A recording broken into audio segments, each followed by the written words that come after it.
ভক্তি মানেই প্রেম, আর সেই প্রেমের সর্বোচ্চ রূপ হলেন আমাদের প্রিয় শ্রী শ্রী রাধারানী। ভাদ্র মাসের শুভ অষ্টমী তিথিতে তার আবির্ভাব দিবস রাধা অষ্টমী মহোৎসব।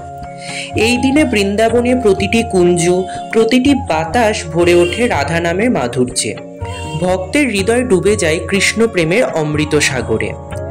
আজকের এই ভিডিওতে আমরা জানব শ্রী শ্রী রাধারানীর জন্মের অলৌকিক বৃত্তান্ত, 2025 সালে রাধা অষ্টমীর সঠিক সময়সূচি পঞ্জিকা মতে, রাধা অষ্টমীর অপরিসীম মাহাত্ম্য, এই পবিত্র দিনে কি করা উচিত আর কি করা উচিত নয়, এবং কেন আমাদের জীবনে রাধা অষ্টমী পালন করা জরুরি।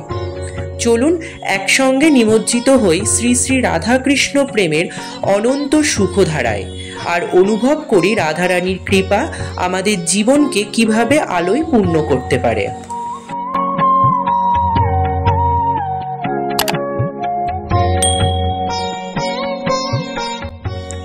দীর্ঘ প্রতীক্ষার অবসান ঘটিয়ে আজকে হচ্ছে সেই মাহেন্দ্রক্ষণ, অর্থাৎ রাধা অষ্টমী।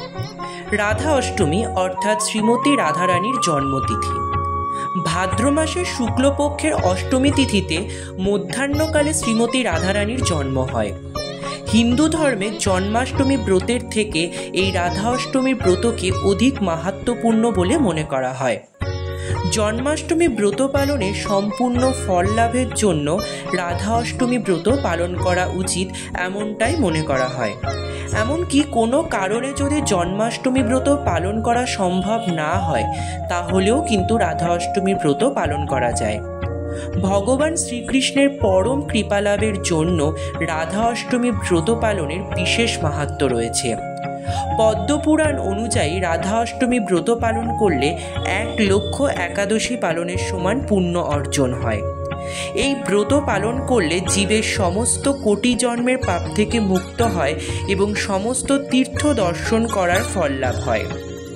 এবারে আমরা শ্রবণ করব শ্রী শ্রী রাধারানীর জন্মবৃত্তান্ত। বৃন্দাবনের নিকটে মনোরম বর্ষানা গ্রামে বাস করতেন শ্রী বৃষভানু মহারাজ ও কীর্তিদা দেবী।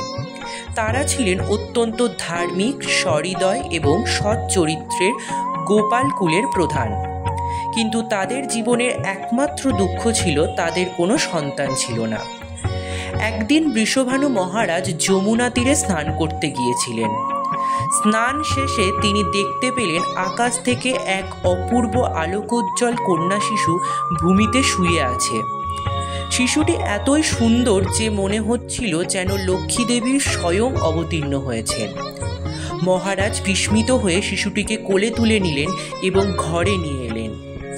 কীর্তিদা দেবী আনন্দে উদ্বেল হয়ে শিশুটিকে স্নেহ ভরে কোলে নিলেন। সকলেই উৎসবে মেতে উঠল। বর্ষণার ঘরে নতুন অতিথি এসেছে। কিন্তু আশ্চর্য ব্যাপার, শিশুটির জন্মের পর থেকে চোখ মেলেনি। এ দেখে সবার মনে দুঃখের ছায়া নেমে এলো। এই সময় নন্দরাজ ও যশোদা মাতা তাদের গোপালকে সঙ্গে নিয়ে বৃষভানুর গৃহে আসে। গোপালকে দেখে সবাই আনন্দে ভরে উঠলেন। যশোদা মা স্নেহ ভরে কৃষ্ণকে রাধার শয্যার পাশে রাখলেন। আর তখনই ঘটল অলৌকিক ঘটনা। শ্রী শ্রী রাধারানী প্রথমবার চোখ মেললেন এবং কৃষ্ণকে দেখেই মৃদু হাসলেন। সকলে বুঝতে পারলেন এ কোনো সাধারণ ঘটনা নয়। ভগবতী রাধা আসলে শ্রীকৃষ্ণের আহ্লাদী শক্তির রূপ, কৃষ্ণ প্রেমের মূর্তি। তাই কৃষ্ণ ছাড়া তার চোখ খোলেনি, কারণ কৃষ্ণই তার প্রেম, তার চেতনা। এরপর থেকে বর্ষানার আকাশ বাতাস ভরে উঠল আনন্দ ও ভক্তিতে। রাধা ধীরে ধীরে বড় হতে লাগলো। তার লাবণ্য, সারলতা ও অতুলনীয় সৌন্দর্য সবাইকে মুগ্ধ করত। কৃষ্ণ ও রাধা একসঙ্গে কিশোর বয়সে বৃন্দাবনের বনে বনান্তরে খেলাধুলো, রঙিন কীর্তন, দোলযাত্রা ও রসিলী লীলায় অংশ নিতেন। শাস্ত্রে বলা হয়েছে, রাধা বিনা কৃষ্ণ চেনা যায় না, আর কৃষ্ণ বিনা রাধার পরিচয় মেলে না। কারণ রাধা কৃষ্ণের প্রেম শক্তি, আর কৃষ্ণ রাধার প্রাণ স্বামী।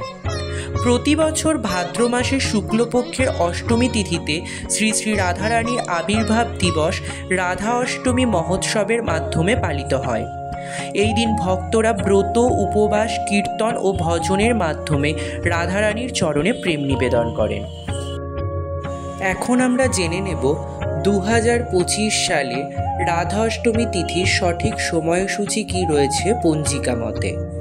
অষ্টমী তিথি শুরু হচ্ছে 30শে আগস্ট 2025 বাংলার 13ই ভাদ্র 1432 শনিবার রাত 8টা 9 মিনিট থেকে, এবং এই অষ্টমী তিথি সমাপ্ত হচ্ছে 31শে আগস্ট 2025 বাংলার 14ই ভাদ্র 1432 রবিবার রাত 10টা 4 মিনিট থেকে।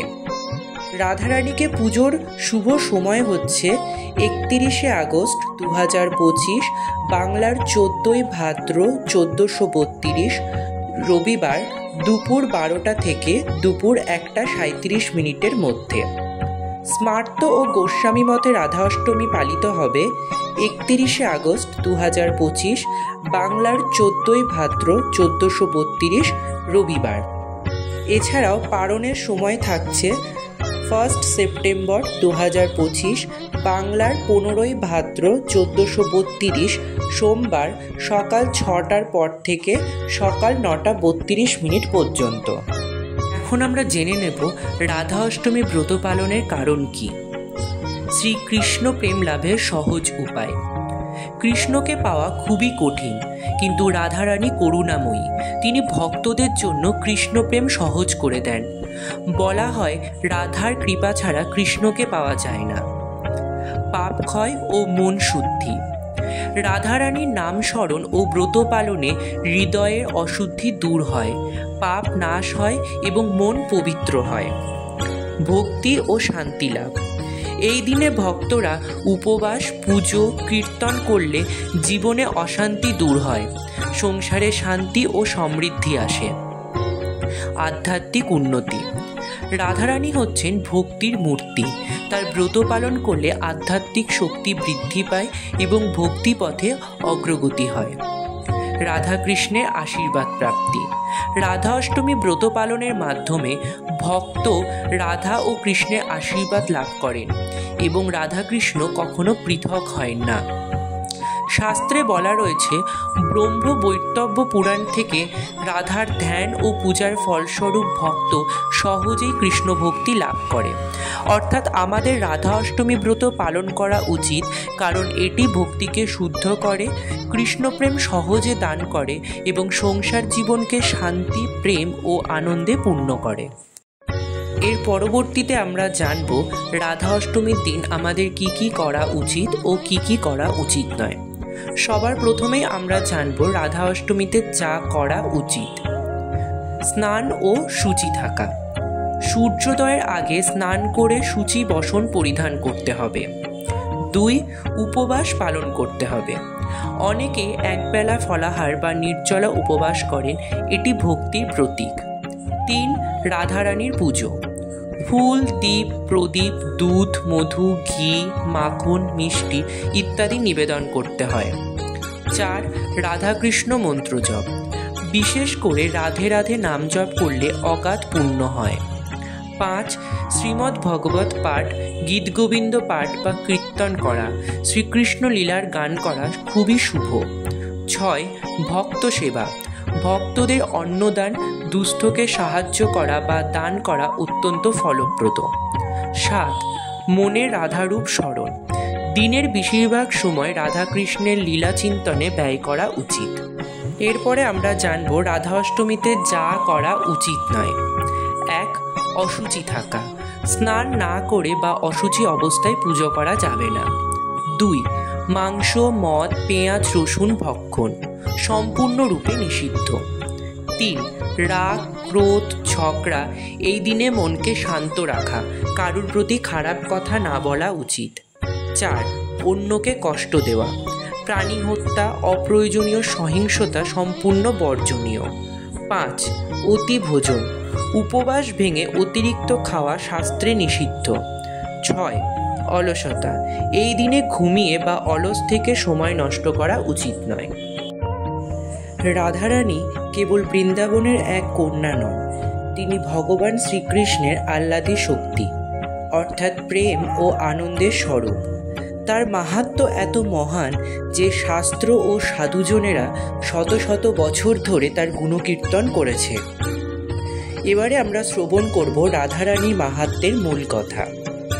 কৃষ্ণ প্রেমের মূর্তি। রাধারানী হলেন ভক্তি ও প্রেমের প্রতিমা। ভগবানকে পাওয়ার সর্বোচ্চ উপায় হচ্ছে ভক্তি, আর সেই ভক্তির সর্বোৎকৃষ্ট রূপ রাধারানী নিজেই। কৃষ্ণকে অধীন করার শক্তি। ভগবান শ্রীকৃষ্ণ সমগ্র বিশ্ব জগতের অধিপতি, কিন্তু তিনি নিজেই রাধার প্রেমে মুগ্ধ। রাধার প্রেম এতই বিশুদ্ধ যে কৃষ্ণ তার ইচ্ছার সামনে নিজেকে সমর্পণ করেন। এই জন্যই বলা হয় রাধার প্রেম কৃষ্ণকে বশ করে। ভক্তির আদর্শ। ভক্তি কখনো দাবিদার নয়, ভক্তি সবসময় নিবেদন। রাধারানী কৃষ্ণকে কখনোই নিজের বলে দাবি করেন না, বরং তিনি সর্বদা কৃষ্ণের সেবা ও সুখের জন্য ব্যাকুল থাকেন। এটাই ভক্তির প্রকৃত রূপ। বৃন্দাবনের স্বরূপিণী। বৃন্দাবনের প্রতিটি কুঞ্জ বিহারী লীলা রাধারানীর উপস্থিতিতেই পূর্ণতা লাভ করে। বৃন্দাবন হল রাধার চেতনার ভরা, যেখানে কৃষ্ণের লীলা বিকশিত হয়। রাধা নাম মহিমা। শাস্ত্রে বলা হয়েছে কৃষ্ণ নাম জপ করলে ভক্তি লাভ হয়, কিন্তু রাধা নাম জপ করলে কৃষ্ণ সহজেই প্রকাশ হন। অর্থাৎ রাধার কৃপা ছাড়া কৃষ্ণকে পাওয়া সম্ভব নয়। ব্রহ্ম বৈতব্য পুরাণে বলা হয়েছে রাধা কৃষ্ণ এক আত্মা, দুই দেহে প্রকাশ। বৈষ্ণব আচার্যগণ বলেন যে রাধার আশ্রয় নেয় সেই সহজেই কৃষ্ণপ্রেম লাভ করে। অর্থাৎ রাধারানী হলেন ভক্তির শিরোমণি, কৃষ্ণ প্রেমের প্রতিমূর্তি। তিনি আমাদের শেখান নিঃস্বার্থভাবে প্রেম, সর্বোচ্চ ভক্তি এবং পরম নিবেদন কাকে বলে। তাই ভক্তরা বলেন রাধা বিনা কৃষ্ণ মিলেন না।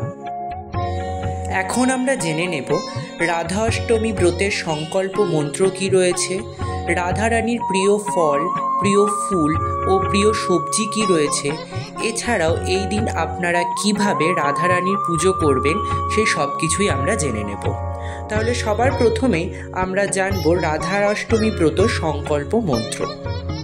রাধা অষ্টমী ব্রত সংকল্প মন্ত্র হচ্ছে একাদশং সহস্রেণং জং ফলং লভতেনং রাধা জন্মাষ্টমী পুণ্যং তস্মং শত গুণাধিকম। অর্থাৎ 1000 একাদশী ব্রত পালন করলে যে ফল লাভ হয়, একটিমাত্র শ্রী রাধা অষ্টমী ব্রত পালন করলে তার চেয়ে 100 গুণ ফল লাভ হয়ে থাকে। এবারে আমরা জানব রাধা অষ্টমী ব্রত আপনারা বাড়িতে কিভাবে পালন করবেন এবং রাধারানীর প্রিয় ফুল, ফল ও সবজি কি রয়েছে। রাধা অষ্টমীর উপবাসের নিয়ম কি? রাধা অষ্টমীর উপবাস আপনারা 3 ভাবে করতে পারেন।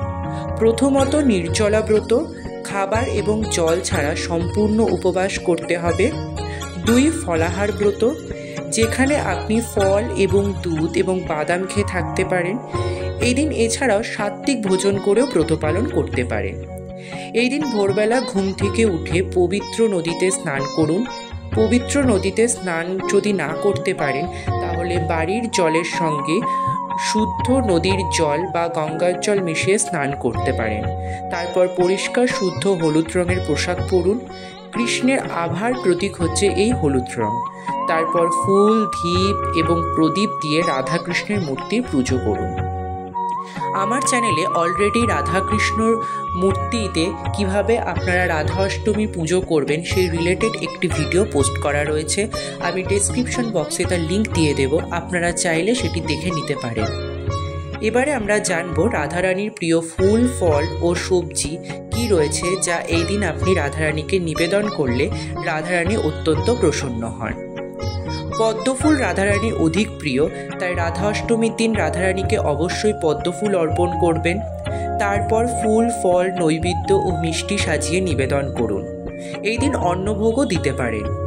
রাধারানীর প্রিয় ভোগ হলো দই আরবি। কচু দিয়ে তৈরি বিভিন্ন রকমের সবজি রাধারানীর অত্যন্ত প্রিয়। দুধ দিয়ে তৈরি বিভিন্ন রকমের খাবার যেমন মালপোয়া রাধারানীর অত্যন্ত প্রিয়। এগুলি রাধা অষ্টমীর দিন রাধারানীকে নিবেদন করতে পারেন। প্রসাদ দেওয়ার পরে প্রসাদের ওপরে অবশ্যই তুলসী পাতা রাখবেন। শ্রী শ্রী রাধারানীর জন্মকথা, রাধা অষ্টমীর মাহাত্ম্য ও এই দিনের করণীয় বর্জনীয় আমাদের জীবনের ভক্তির আলো জ্বালায়। রাধারানী হলেন কৃষ্ণ প্রেমের প্রতিমা। তার আশ্রয় নিলে আমাদের জীবন পূর্ণ হয় শান্তি, প্রেম আর আনন্দে। আজকের এই ভিডিওর মাধ্যমে যদি আপনার মনে রাধা নামের প্রতি ভক্তি জাগে, সেটাই হবে আমার সবচেয়ে বড় প্রাপ্তি। আপনাদের ভালো লেগে থাকলে অবশ্যই ভিডিওটিতে লাইক করুন, কমেন্ট করে আপনার মতামত জানান আর চ্যানেলটি সাবস্ক্রাইব করতে ভুলবেন না। আসুন আমরা সকলে একসঙ্গে রাধা নামের মাধুর্যে ডুবে গিয়ে প্রার্থনা করি, রাধে রাধে, আপনাদের জীবন ভরে উঠুক ভক্তি ও প্রেমে।